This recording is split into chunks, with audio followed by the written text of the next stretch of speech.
18 ಶಾಸಕರ ಅಮಾನತು ವಿಚಾರಕ್ಕೆ ಸಂಬಂಧಪಟ್ಟಂತೆ ಸ್ಪೀಕರ್ ಯುಟಿ ಖಾದರ್ ಅವರು ಈಗ ಇದೇ ವಿಚಾರಕ್ಕೆ ಸಂಬಂಧಪಟ್ಟಂತೆ ಮಾತನಾಡಿದ್ದಾರೆ. ನಮಗೂ ನಿಮಗೂ ಗೊತ್ತು ಯಾವ ರೀತಿ ಗದ್ದಲ ಗಲಾಟೆಗಳಾಯಿತು. 18 ಬಿಜೆಪಿ ಶಾಸಕರನ್ನ ಸ್ಪೀಕರ್ ಯುಟಿ ಖಾದರ್ ಅವರು ಅಮಾನತು ಮಾಡಿದ್ರು. ಸೊ ಅದೇ ವಿಚಾರಕ್ಕೆ ಸಂಬಂಧಪಟ್ಟಂತೆ ಈಗ ಏನು what next? Speaker UT Khader ವಿರುದ್ಧ ತಿರುಗಿ ಬಿದ್ದಿದೆ ಕೇಸರಿ ಪಡೆ. ಒಂದು ಹಂತದಲ್ಲಿ ಸಡಲಿಕೆಗೆ ಮುಂದಾಗಿದ್ದಾರಂತೆ ಯುಟಿ ಖಾದರ್. ಅವರೇ ಮನಸ್ಸು ಮಾಡಬೇಕು.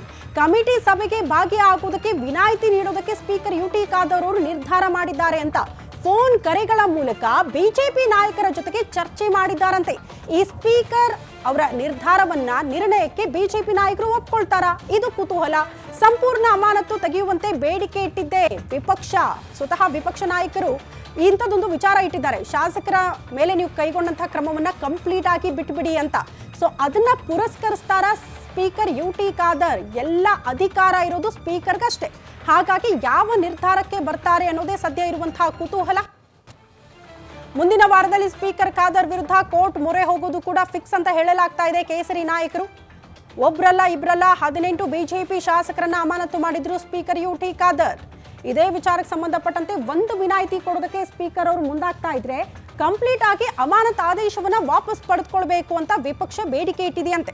ಇದಕ್ಕೆ ಸಂಬಂಧಪಟ್ಟಂತೆ ಸ್ಪೀಕರ್ ಯುಟಿ ಖಾದರ್ ಅವರ ನಿರ್ಧಾರ ಏನಾಗಿರುತ್ತೆ ಅನ್ನೋದು ಸದ್ಯ ಇರುವ ಕುತೂಹಲ.